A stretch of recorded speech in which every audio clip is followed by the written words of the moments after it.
दोस्तों नमस्कार। छायावादी कवियों की श्रृंखला में प्रसाद जी के बारे में हमने चर्चा की। अब हम देखेंगे महाप्राण निराला सूर्यकांत त्रिपाठी निराला के बारे में।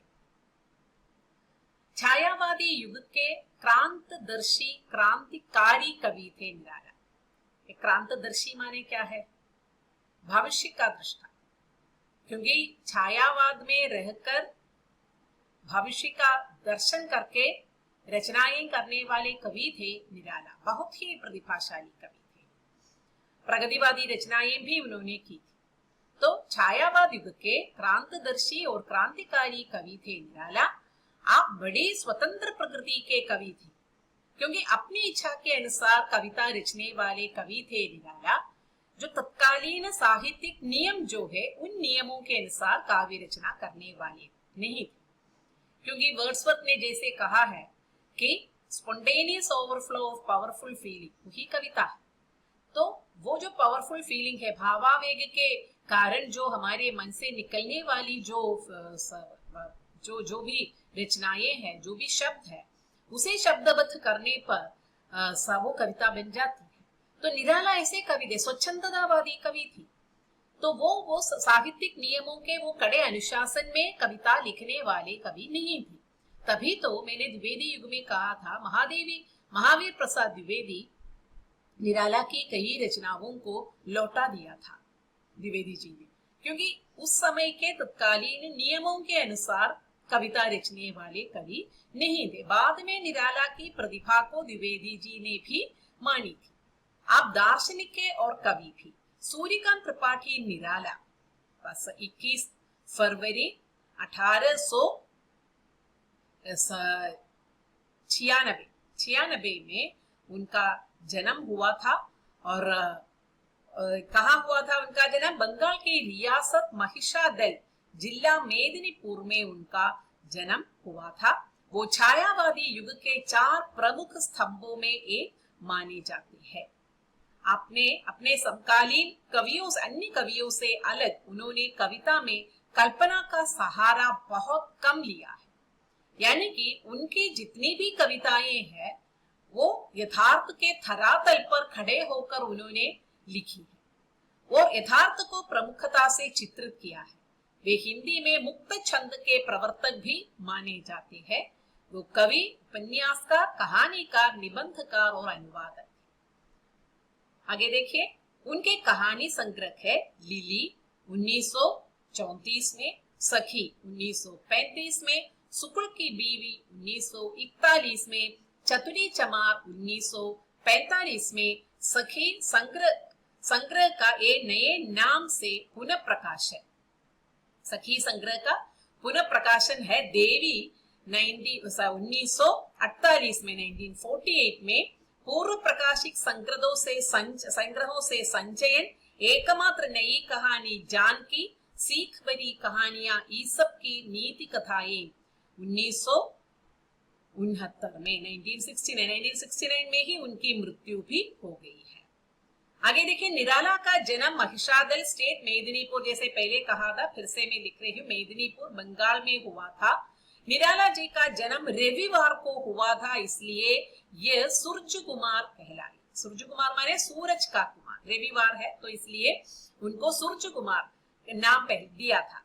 बंगाल में बसने के का परिणाम यह हुआ कि बंगला एक तरह से इनकी मातृभाषा हो गई। निराला का बचपन बंगाल के इसी क्षेत्र में बीता, जिनका उनके मन पर बहुत गहरा प्रभाव रहा है। 3 वर्ष की अवस्था में उनकी मां की मृत्यु हो गई और उनके पिता ने उनकी देखरेख का भार अपने ऊपर ले लिया था। बचपन में ही उनकी मां की मृत्यु हो गई थी। निराला की शिक्षा यही बंगाली माध्यम से शुरू हुई। हाई स्कूल पास करने के पश्चात उन्होंने घर पर ही संस्कृत, अंग्रेजी साहित्य का अध्ययन किया। हाई स्कूल तक तो स्कूली शिक्षा उन्होंने प्राप्त की, बाद में उन्होंने घर पर ही स्वयं शिक्षा प्राप्त की। इस तरह संस्कृत और अंग्रेजी साहित्य का अध्ययन उन्होंने किया है। हाई स्कूल करने के पश्चात वे लखनऊ और उसके बाद गटकोला, उन्नाव आ गए। प्रारंभ से ही रामचरितमानस उन्हें बहुत प्रिय था। वे हिंदी, बंगला, अंग्रेजी और संस्कृत भाषा में निपुण थे और श्री रामकृष्ण परमहंस, स्वामी विवेकानंद और श्री रविंद्रनाथ टैगोर से विशेष रूप से प्रभावित थे। यानी कि उनके जीवन में प्रभाव डालने वाले व्यक्तित्व थे श्री रामकृष्ण परमहंस, स्वामी विवेकानंद और श्री रविंद्रनाथ टैगोर। मैट्रिकुलेशन शिक्षा कक्षा में पहुंचते पहुंचते इनकी दार्शनिक रुचि का परिचय मिलने लगा। निराला स्वच्छंद प्रवृत्ति के थे और स्कूल में पढ़ने से अधिक उनकी रुचि घूमने, खेलने, तैरने और कुश्ती लड़ने इत्यादि में थी। यानी कि कहते हैं कवियों में लंबा तगड़ा जो आदमी है वो निराला है। निराला बहुत ही लंबा तगड़ा है और कुश्ती लड़ते थे वे, इसलिए उनका वो जो हट्टा कट्टा शरीर भी था। संगीत में उनकी विशेष रुचि थी, अध्ययन में उनका विशेष मन नहीं लगता था। इस कारण उनके पिता कभी कभी उनसे कठोर व्यवहार करते थे, जबकि उनके हृदय में अपने एकमात्र पुत्र के लिए विशेष स्नेह था। क्योंकि घर में तो जैसे कि हम भी अगर पढ़ते नहीं है तो हमारे माँ बाप बहुत कर्कश स्वभाव के होते हैं हमारे साथ। तो निराला के पिता ने भी ऐसे ही किया, क्योंकि वो स्कूली शिक्षा, स्कूल में उनका मन ही नहीं लगता था। स्कूल से बाहर वो स्कूल से भागकर वे कुश्ती लड़ने के लिए जाते थे। तो इसलिए कभी कभी उसके पिता उनके साथ बहुत कड़ा व्यवहार करते थे। 15 वर्ष की अल्पायु में निराला का विवाह मनोहरा देवी से हो गया था। वो अपने बहुत ही शैशव विवाह था उनका। अपनी पत्नी से बहुत प्यार भी वे करते थे, लेकिन विधि की विडंबना देखे, रायबरेली जिले में दलमाऊ के पंडित रामदयाल की पुत्री मनोहरा देवी सुंदर और शिक्षित थी। उनको संगीत का अभ्यास भी था, लेकिन पहले ही मैंने कहा था निराला को भी संगीत का बहुत राज था, उनको बहुत अच्छा लगता था। तो यहाँ देखो उन्होंने जिससे शादी की थी उनको संगीत का अभ्यास भी था, यानी कि मनोहरा देवी गाती अच्छी थी। पत्नी के जोर देने पर ही उन्होंने हिंदी सीखी। देखिए पहले हमने देखा उन्होंने बाकी कई भाषाएं सीखी, लेकिन हिंदी नहीं सीखी। पत्नी की प्रेरणा से ही उन्होंने हिंदी सीखी थी। उसका नतीजा हमारे सामने है। हिंदी साहित्य को इतना संपन्न करने में निराला की रचनाओं का बहुत बड़ा योगदान है। और इसके बाद अति शीघ्र ही उन्होंने बंगला के बजाय हिंदी में कविता लिखना शुरू कर दिया। हिंदी सीखने के बाद उन्होंने हिंदी में कविता लिखना शुरू कर दिया, क्योंकि प्रेमचंद भी ऐसे ही है। प्रेमचंद उर्दू में लिखा करते थे, हिंदी सीखने के बाद ही उन्होंने हिंदी में रचनाएं शुरू कर दी थी। बचपन के नैराश्य और एकाकी जीवन के पश्चात उन्होंने कुछ वर्ष अपने पत्नी के साथ सुख से बिताए, किंतु यह सुख ज्यादा दिनों तक नहीं टिका और उनकी पत्नी की मृत्यु 20 वर्ष की अवस्था में ही हो गई। देखो बहुत ही कम समय में ही, कम उम्र में उसकी पत्नी की मृत्यु हो गई थी। बाद में उनकी पुत्री जो कि विधवा थी की भी मृत्यु हो गई। उनकी एकमात्र पुत्री थी सरोज की भी शादी उन्होंने करवा दी थी 18 साल की उम्र में। कुछ समय बाद उसकी पुत्री के पति की भी मृत्यु हो गई और बाद में पुत्री की भी मृत्यु हो गई। और पुत्री की मृत्यु के बाद उन्होंने हमारे हिंदी साहित्य के एकमात्र शोक गीत की रचना की थी सरोज की स्मृति को लेकर उन्होंने वो काव्य लिखा था। वे आर्थिक विषमताओं से भी घिरे रहे। ऐसे समय में उन्होंने विभिन्न प्रकाशकों के साथ प्रूफ रीडर के रूप में काम किया और उन्होंने समन्वय का भी संपादन। देखो कैसे कैसे पड़ावों से वो आदमी गुजर रहा है। हिंदी के बहुत ही प्रसिद्ध कवि। एक और वैयक्तिक दुख जैसे कि प्रसाद का भी है, उसी तरह वैयक्तिक दुख है। बचपन में ही माँ की मृत्यु, फिर उसके बाद कुछ साल शादी के कुछ साल बाद पत्नी की मृत्यु और लाड प्यार से पाल पोस कर बड़े करने वाली अपनी पुत्री की मृत्यु। कहते हैं निराला बहुत ही अन्य मनस्क हो गए थे ये जो इतने सारे ये जीवन के संघर्ष के कारण। और आर्थिक पराधीनता भी थी और अगर हाथ में कुछ पैसे लग भी जाते तो वे दूसरों को दे देते थे, उनकी सहायता करवाते थे। महादेवी वर्मा का एक संस्मरण है निराला पर, आप अगर हो सके तो पढ़ लीजिएगा जरूर, क्योंकि उनके पास पैसे रहते ही नहीं। क्योंकि अगर पैसे रहते तो खुद के लिए कुछ खाना पीना वगैरह वो कर लेते थे, बाकी पैसे वे दूसरों को दे देते थे। उनको भविष्य के लिए संचय करने रखने की आदत नहीं थी। और अंत में आते आते उनकी हालत बहुत बुरी हो गई थी। वो अपना वो जो होश हवास खो बैठे थे, क्योंकि उनको ऐसे ही जैसे नंदुलारी वाजपेयी सभी लोगों के जो संस्मरण में बताते हैं, क्योंकि इतना संघर्ष झेलते झेलते उनका मन ही उनके साथ नहीं देने लगा था। ऐसे हालत में आ गए थे निराला, इतने सारे दुख झेलते झेलते। देखिए, निराला की रचनाओं में अनेक प्रकार के भाव पाए जाते हैं। यद्यपि वे खड़ी बोली के कवि थे, पर ब्रज भाषा और अवधी भाषा में भी कविताएं गढ़ लेते थे। प्रसाद की ब्रज कविताओं के बारे में हमने देखा है, लेकिन यहाँ देखो ब्रज भाषा में भी और अवधी भाषा में भी उन्होंने कविताएं लिखी थी। वैसे रामचरितमानस के साथ उनका एक बहुत बड़ा लगाव था, तो इसलिए शायद अवधी भाषा भी उन्हें आती थी, तो अवधी भाषा में भी कविताएं रचा करते थे।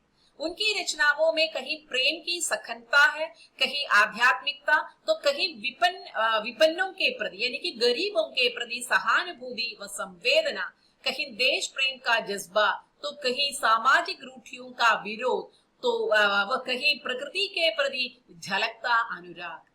इलाहाबाद में पत्थर तोड़ती महिला पर लिखी उनकी कविता आज भी सामाजिक यथार्थ का एक आईना है।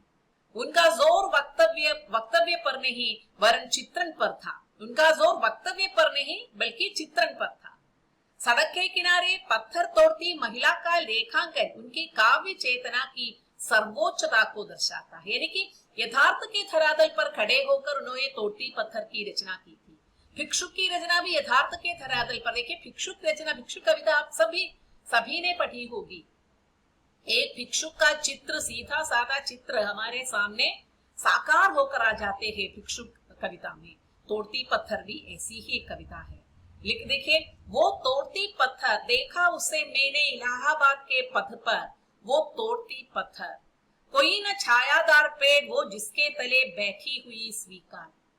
यानी कि वो फिर कहेंगे सामने तरुमालिका अट्टालिका प्राकार, यानी कि वो जो जिस गली में या जिस सड़क पर खड़ी होकर वो औरत पत्थर तोड़ती है, उसके सामने बड़ी बड़ी अट्टालिकाएं हैं। अट्टालिकाओं के सामने तरुमालिकाएं हैं, पेड़ों के घने छाया में ये तरुमालिकाएं हैं। लेकिन जहां पर ये जो पत्थर तोड़ने वाली युवती खड़ी है, वहीं पर न कोई छायादार पेड़ है। तो कड़ी धूप पर वो औरत जो है पत्थर तोड़ती है, यानी कि आम इंसान का चित्र है। यानी कि आज भी समाज में जो विषमता है अमीर गरीब के बीच, वो विषमता यहाँ निराला बहुत ही यथार्थ के रूप में चित्रित करते हैं। और जानबूझकर उन्होंने इलाहाबाद का पथ चुना है, क्योंकि इलाहाबाद में तब नेहरू रहते थे। तो इसलिए इलाहाबाद के पद पर जहां प्रधानमंत्री रहते हैं, वहीं पर गरीब लोगों की ये हालत है। ये शासकों से वो जैसे उनके जो हमारे सरकार से वो बताते हैं, देखो हमारे समाज में ये जो खाई जो है, अंतर जो है अमीर गरीब का, इसे पहचानना जरूरी है। तो इसलिए इलाहाबाद के पथ पर वो जो चुना है पथ, तो इलाहाबाद का ही उन्होंने इसलिए चुना है। राम की शक्ति पूजा के माध्यम से निराला ने राम को समाज में एक आदर्श के रूप में प्रस्तुत किया।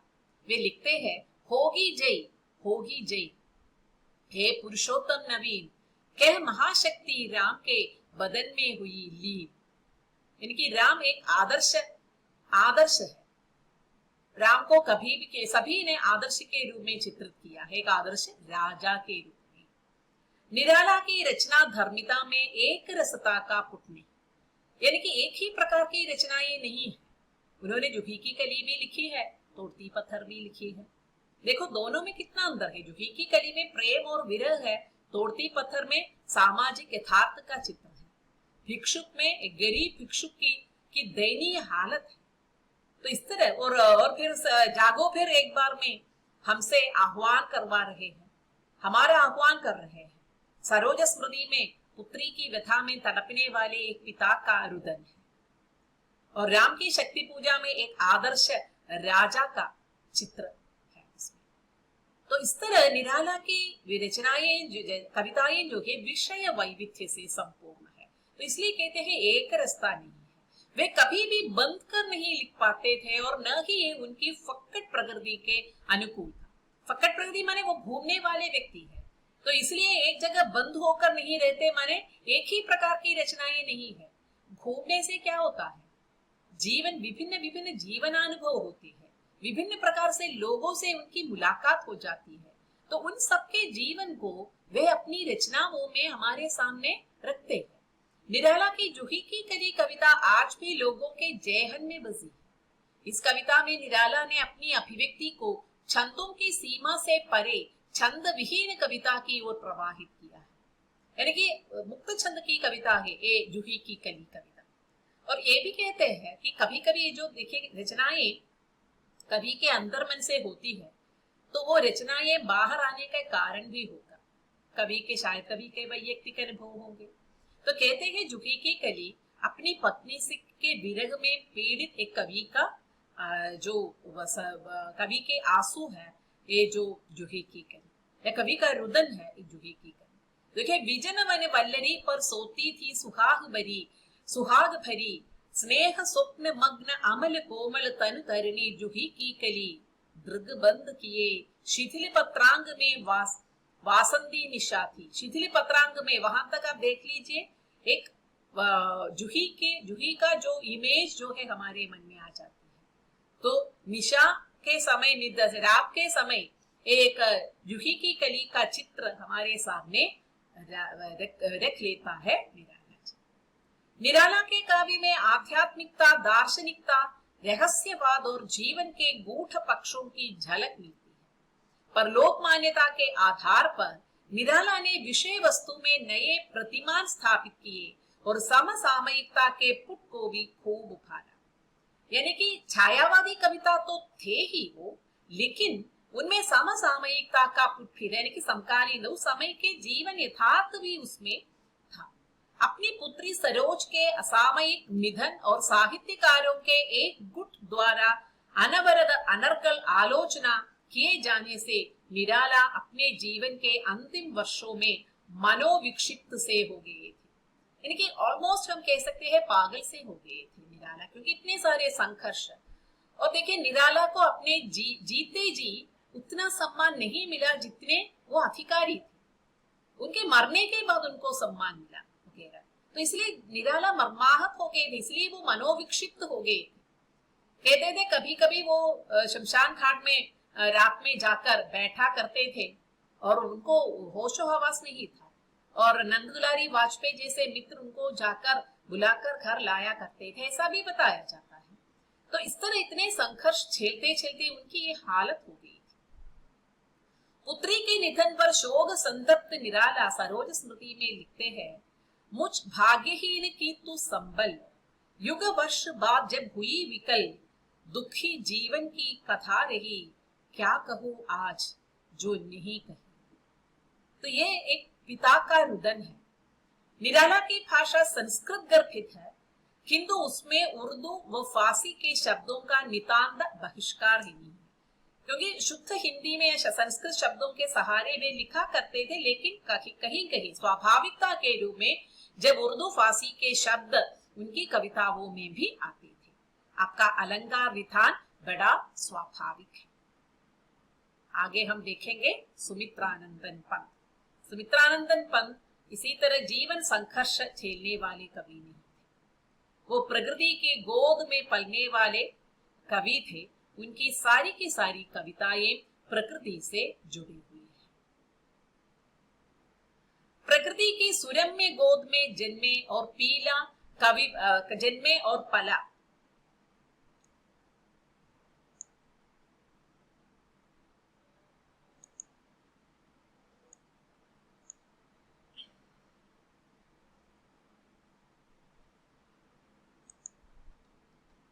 जन्मे और पले कविवर पंत निराला जी के शब्दों में हिंदी के सुकुमार कवि है। पंत जी ने खड़ी बोली में एक सौंदर्य की सृष्टि की है, तो निराला ने उनको सुकुमार कवि की उपाधि दी है। क्योंकि वो देखने में भी ऐसे ही थे और उनकी कविता में भी आप देख सकते हैं एक सौंदर्य। तो इसलिए कहते हैं उन्होंने खड़ी बोली में एक सौंदर्य की सृष्टि की है। आपके मुख्य काव्य इस प्रकार है: वीणा, ग्रंथि, पल्लव, गुंजन, युगांत, युगवाणी, ग्राम्या, स्वर्ण किरण, स्वर्णधूल, उत्तरा, कला और बूठाचांद, वाणी, चिदंबरा आदि। लोकायतन आप उनका बृहत काव्य है। ग्रंथि एक प्रेम प्रधान दुखांत खंड काव्य है। इसमें प्रेम की तीव्र अनुभूति का परिचय मिलता है। वीणा और पल्लव में हम प्राकृतिक सौंदर्य के चित्र, शब्द चित्र देखते हैं। कहीं कहीं प्रकृति संबंधी रहस्यवाद की भी झलक भी मिलती है। प्राकृतिक दृश्यों में एक अपूर्व सौंदर्य की सृष्टि करने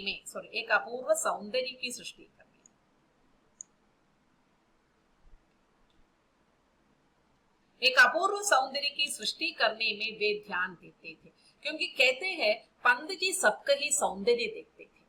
क्योंकि उनका उनका मैंने पहले कहा था, जहां हम पलते बढ़ते हैं, जहां हमारा जन्म होता है, जिस वातावरण में हम पलते बढ़ते हैं, उसका प्रभाव हमारी चिंता में, हमारे विचार में, हमारी रचनाओं में प्रतिफलित होंगे ही। तो ये जो सुमित्रानंद पंत जो है, उन्होंने जहां उनका जन्म हुआ था वो प्रकृति के धनी स्थल थे।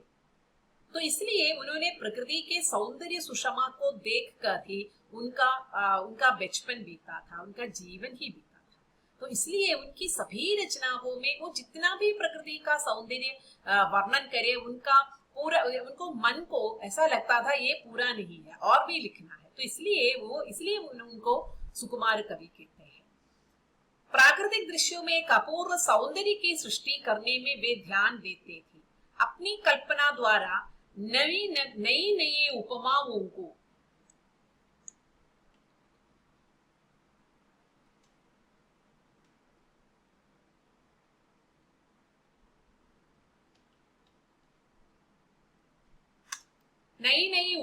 को उपस्थित कर उन चित्रों को नया आकर्षक बना दिया है। तो ये प्रकृति के चित्रों को आकर्षक बनाने के लिए ये नए नए उपमाओं का सहारा वे लेते थे। देखिए, गिरी का गौरव गाकर झरझर मद से नस नस उत्तेजित कर, मोती की लड़ियों से सुंदर झरते हैं झाग भरे निर्झर से जब वो जो पानी जो गिरते हैं, जो जैसे कि हम कहते हैं नयाग्रा फॉल जैसे, वो जो पानी जब गिरते हैं उसे मोतियों की लड़ियों से उसकी उपमा की जाती है।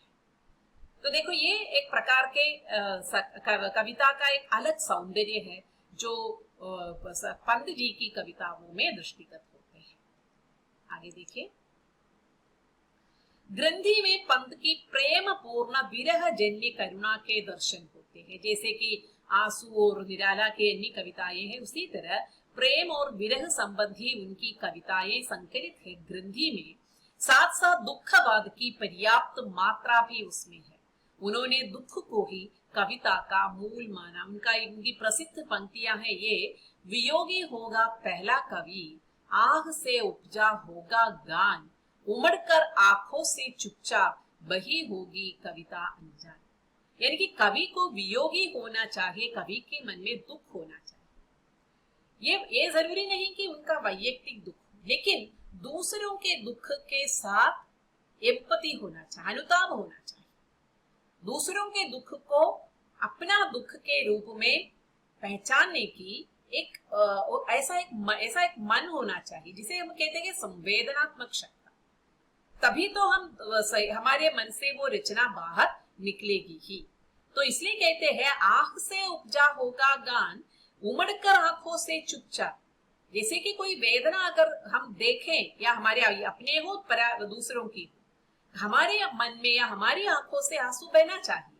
तो इसलिए उनका ये जो पंक्तियां जो है बहुत ही प्रसिद्ध है: वियोगी होगा पहला कवि, आह से निकला होगा उपजा होगा गान, उमड़कर आंखों से चुपचाप बही होगी कविता अनजान। तभी वो, अगर कविता का लिखने की प्रतिभा है तो ऐसे लोगों के अनजाने ही, ऐसे लोगों के तूलिका से कविता तो निकल कर आएगी ही। उनकी परिवर्तन कविता में, तो वीणा कविता में प्रकृति संबंधी कविताएं हैं, ग्रंथि में प्रेम और विरह है, और परिवर्तन में प्रकृति को विश्वात्मा से, हम प्रकृति को विश्वात्मा से ओत प्रोत पाते हैं।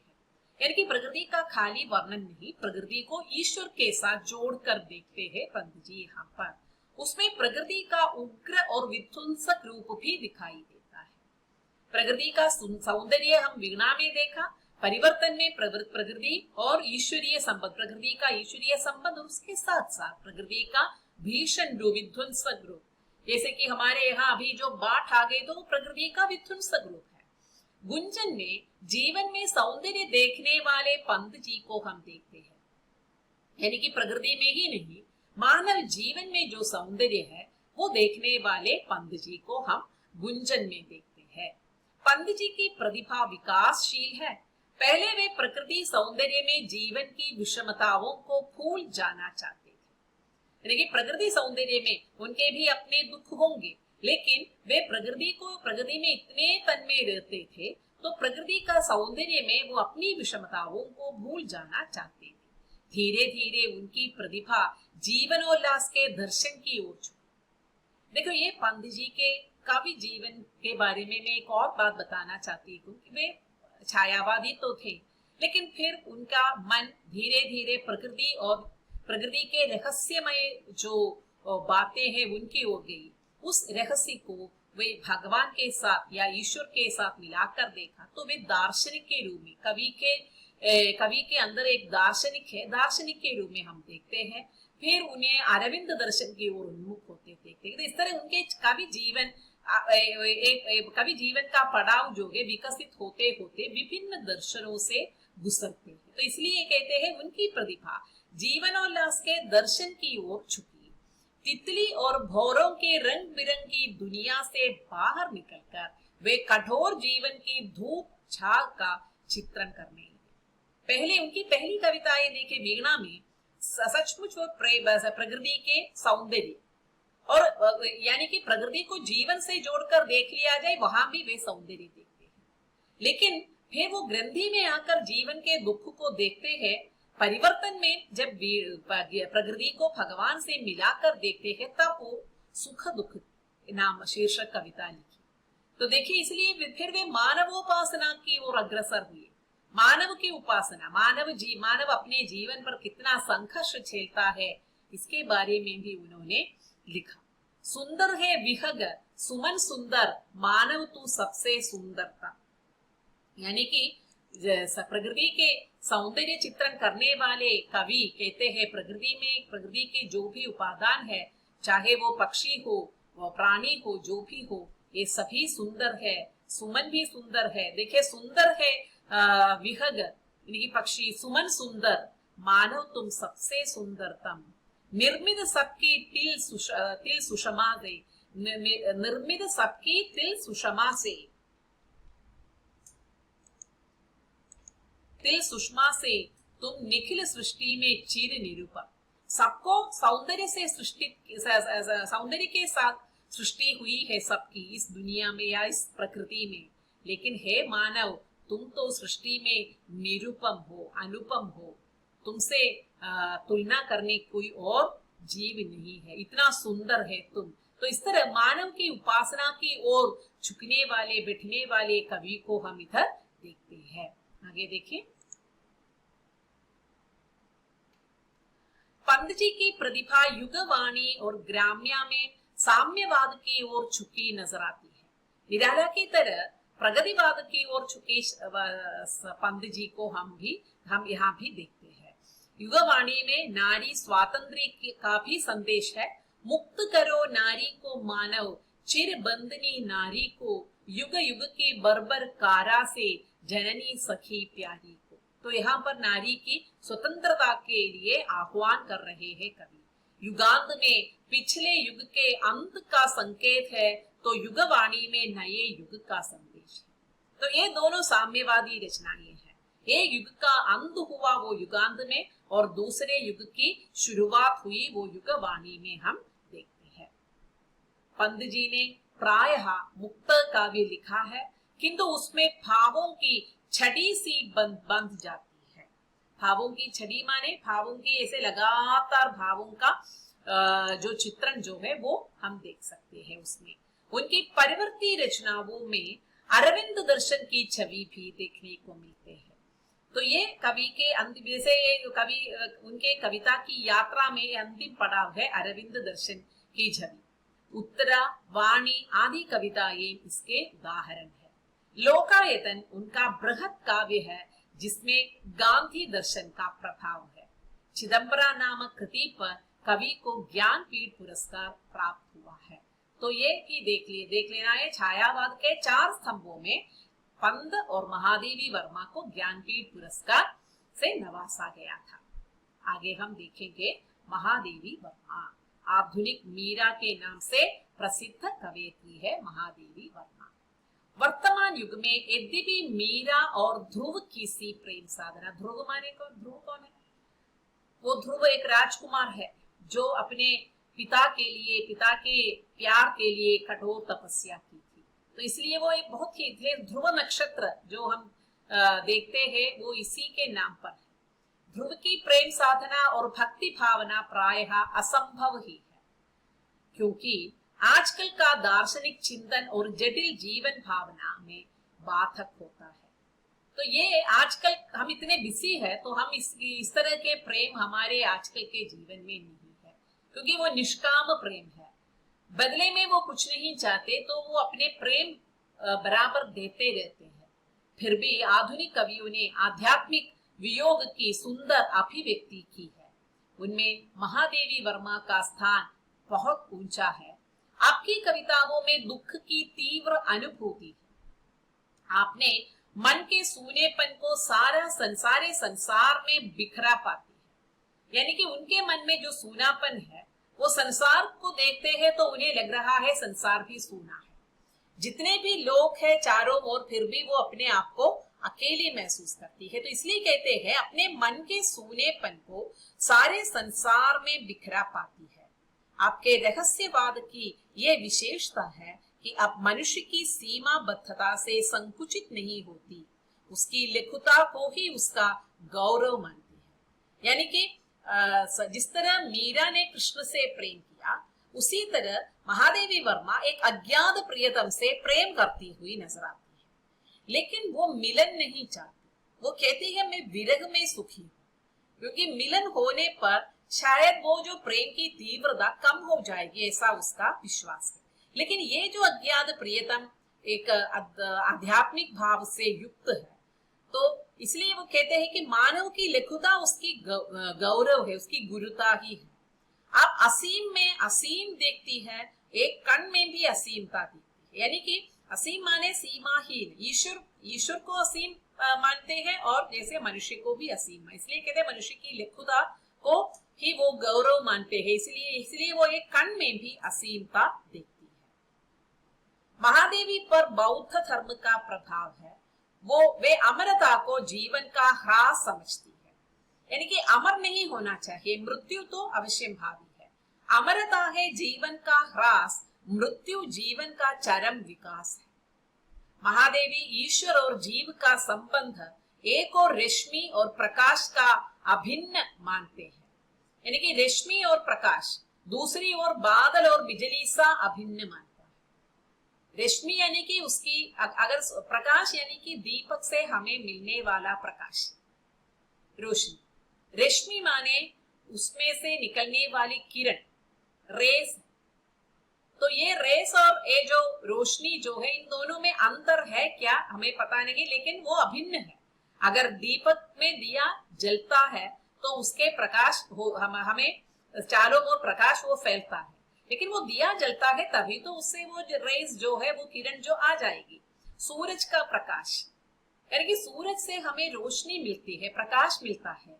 वो कहाँ से मिलता है? सूरज की किरणों से। वो किरणें और वो प्रकाश में अभिन्नता है। तो वही है ईश्वर और जीव का संबंध। उसी तरह बादल और बिजली, ये दोनों, बादल गरजता है, बिजली का प्रकाश हमें मिल जाते हैं, तो लेकिन ये दोनों में अभिन्नता है। तो उसी तरह है ईश्वर और मनुष्य। और देखिए वो अद्वैतवाद से प्रभावित है। मैं तुम में से हूं एक है, एक है जैसे रेशमी प्रकाश, मैं तुम में से हूँ भिन्न, भिन्न जो खन से तड़ित विलास। जैसे कि बादल और बिजली दोनों हम अलग अलग हम देखते हैं, लेकिन वो भिन्नता है, उसी तरह अभिन्न है प्रकाश और रेशमी। तो मैं तुमसे अभिन्न हूं जैसे कि रेशमी और प्रकाश, मैं तुमसे भिन्न हूं जैसे बादल और बिजली। अपने दुख को उन्होंने अपने दुख को उन्होंने नहीं माना, है कि मुझे दुख है ये बात वो नहीं मानते, उसे दुख नहीं है। वे कहते हैं दुख मनुष्य का जन्म सिद्ध अधिकार है। महादेवी जी दुख की उपासिका है, वो स्वयं जलने को ही जीवन का लक्ष्य मानती है। यानी कि वो ऐसी प्रेमिका है, भगवान से वो ऐसा प्रेम करती है जैसे कि वो मिलन नहीं चाहती। वो बताती है कि मिलने से प्रेम की तीव्रता कम हो जाएगी, तो जितना भी वो विरह है, मैं विरह में चिर हूं, तो विरह जैसे बढ़ते जाएगी हमारी प्रेम की तीव्रता उतनी तीव्र होती जाएगी। प्राणों का दीप जलाकर करती रहती दिवाली, महादेवी के दुख में भौतिकता कम है और वो निराशा जन्य भी नहीं है। यानी कि वो भौतिक प्रेम नहीं है। भौतिक प्रेम में हम क्या है, वो हम मिलन चाहते हैं, है ना, लेकिन ये आध्यात्मिक प्रेम है, इसलिए वो उसमें निराशा भी नहीं है, कभी न कभी अज्ञात प्रियतम से मिलने की आशा है। वे लिखती है कि उन्हें जीवन में सुख बहुत मिला है, दुख शायद उसकी प्रतिक्रिया। सुख तो उसे बहुत मिला है, तो इसलिए दुख उसकी शायद प्रतिक्रिया होगी, क्योंकि वो उसके भी बचपन में उसकी शादी हो गई थी बचपन में, फिर उसके बारे में कुछ हमें नहीं बताते। वो पढ़कर वो कॉलेज की अध्यापिका बनी, फिर वहां के प्राचार्य बनी, फिर वहां के छात्रावास में बहुत सारी लड़कियों की से मेरे छात्रावास है, वहां की वार्डन थी वो। तो इस तरह विभिन्न वे हमेशा ये जो बच्चों से साथ वे रहते थे, तो ये जो उनका काम तो ऐसे ही था, लेकिन उसके बीच बीच उसके साथ साथ वे इसी तरह की रचनाएं लिखते थे। वो जो काफी पालतू जानवर, ये तो आप सबको मालूम है कि उनकी जो रेखा चित्र जो है उनके पालतू जानवरों के संबंध में, वो भी आपने पढ़ा होगा। तो इसे ऐसे बहुमुखी प्रतिभा संपन्न थे, लेकिन उनकी जितनी भी कविताएं हैं उन सब में दुख है, केंद्रीय भाव जो है वो दुख है। नीहार और रेशमी के बाद आपकी नीरजा और सांध्यगीत नाम की दो और पुस्तकें हैं। दोनों में साहित्य और संगीत का सुंदर समन्वय है, तभी तो उन्हें आधुनिक मीरा कहते हैं, क्योंकि उनमें संगीत का भी समन्वय है। दीपशिखा आपकी प्रमुख कृति है, सप्तपर्णा और हिमालय उनके अन्य काव्य संग्रह है। महादेवी जी की भाषा संस्कृत गर्भित है, फिर भी उसमें एक विशेष सरलता है। आपके भावों में छायावाद काल की सुकुमारता पूर्ण रूप से परिलक्षित होती है। आपके विरह में विशेष विदग्धता है, जिसके कारण पाठकों का जी नहीं ऊबता। यानी कि हम ऊब नहीं जाते उनकी रचनाएं पढ़ के, क्योंकि उनमें एक विशेष विदग्धता है, वो विरह को चित्रित करने में एक विशेष प्रकार के वैदग्ध्य है उनमें, इसलिए हमारी जी नहीं उगता। तो यहीं पर आकर हमारे ये जो चारों कवियों के बारे में जो वीडियो है यहीं पर बंद हो जाती है, यहीं पर समाप्त हो जाती है। तो इन चारों कवियों के बारे में आप अच्छी तरह पढ़ लीजिएगा। अब अगला प्रगतिवाद है, प्रगतिवाद की वीडियो लेकर अगली बार उपस्थित हो जाएंगी। तब तक के लिए